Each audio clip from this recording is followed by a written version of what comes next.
Hey guys, Pedro here to tell you about the latest from Wraith, Fueled by Fear, out June 28th on Prosthetic Records.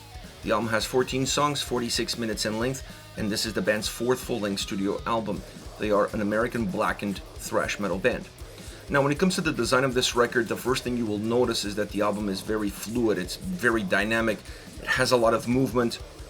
It's not a record that is linear at any given point in time. It's always changing the eyesight of the listener, giving you different perspectives, staying connected with the DNA of the band, but giving you different perspectives, which increases the fluidity and it adds to that overall dynamic experience that the album has, which softens the blow and increases the playability of this specific album. Why does it do that? Because the album, in my opinion, is a little bit too long. 14 songs, 46 minutes. This is their longest record to date. Actually, the length of the albums has been increasing with every single release. And for a band that has this DNA, for a band that has this sound, that has this experience as far as their sound is concerned, you tend to go with shorter albums because you want to almost be jolted by the record. You want to be connected with the record. You want the experience to be short, to be sweet, but to be impactful. That increases the overall playability of the album and allows you to go back to the record multiple times because you always feel like you're not getting enough of it. The way that it sits, this album, the structure is put together in a way that it helps, like I said, soften the blow. It helps the way you can digest and the way you can appreciate this album, but it's not enough to take away from the fact that the album perhaps is a little bit too long. Now, as far as the sound is concerned, this is a band that, while being a thrash metal band with blackened elements, they're not just a thrash metal band with blackened elements. They bring some speed metal elements. They also bring some punk elements.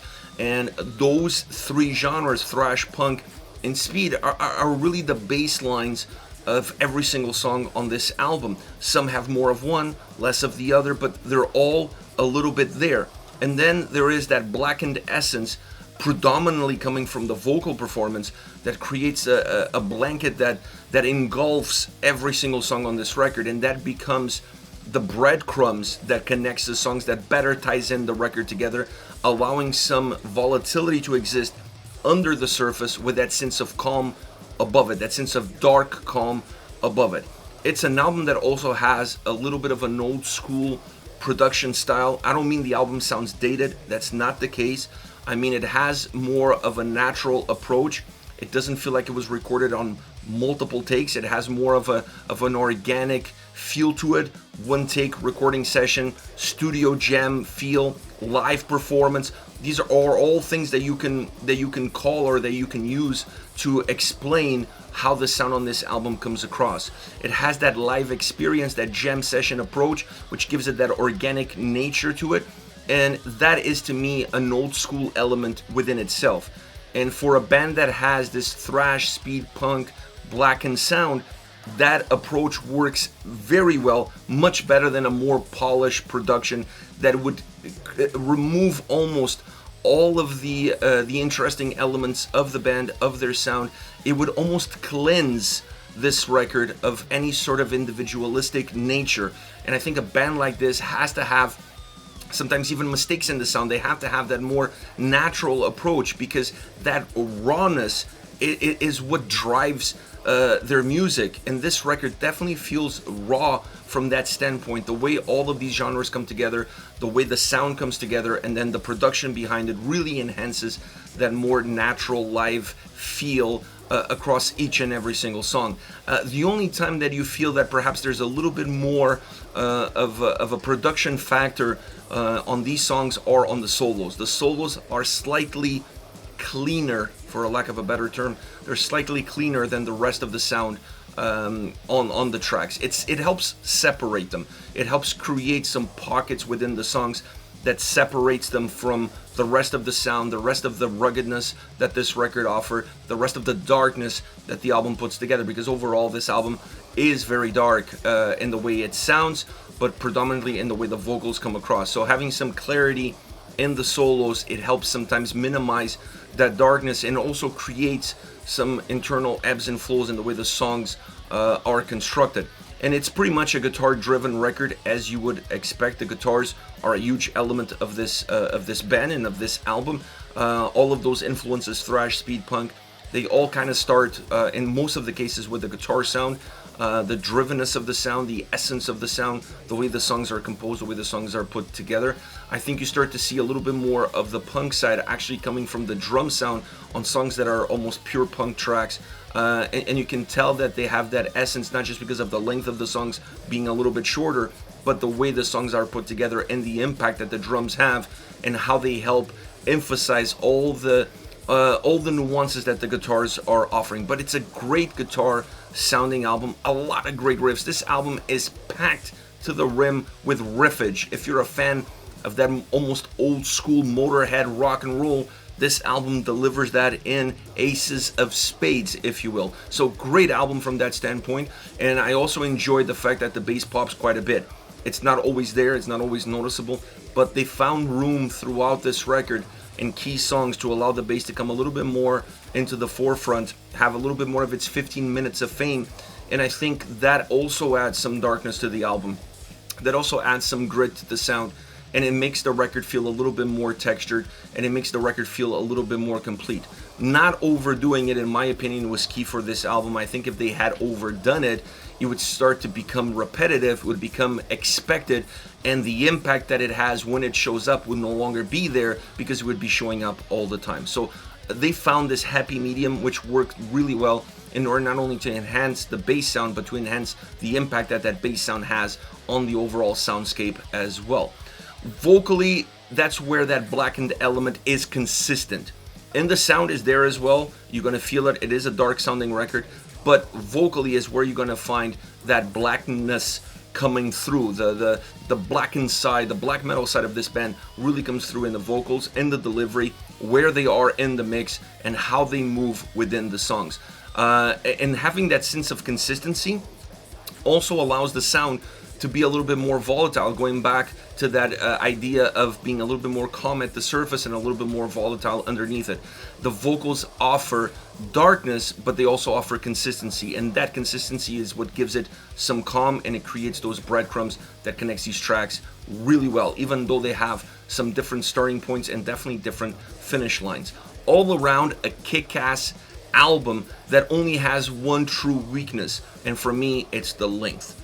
It is a little bit too long for this style, for this sound, for this band. It needed to be a little bit more concise. It needed to be a little bit more cohesive, a little bit more together, a little bit more compact, in order for the listener to get a better experience all around and increase the playability of the album and the longevity of the record as well.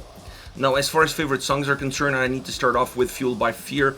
This is the title track. It's the second song on the album. The opening song is really an intro riff to this track. The two kind of go together. I understand why they broke them up, but in the context of the record, you almost need to listen to the intro and then this song to get that 1-2 punch as the record gets started. The bass opening up with a great guitar feedback, really old school, and then you see the guitars really build up and moving more towards a thrash metal style riffing style sound.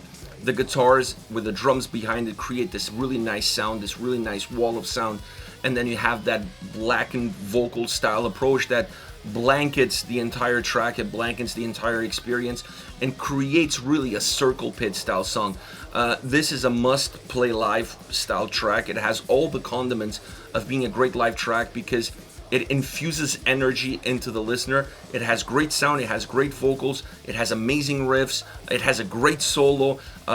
It's short in a way, but it hits the spot. So it has great elements in its design, in its structure, in its soundscape, in its vocal delivery to make this a great live track. And it's a track that really pushes the listener in a live setting to become active. It's impossible to just sit back and listen to this song. This song really makes you move. So great song all around. What a great way to start off the record. Then we have Code Red. This is a more methodic, heavy song. The drum sound is excellent on this track. It does two things, the drum sound on this song.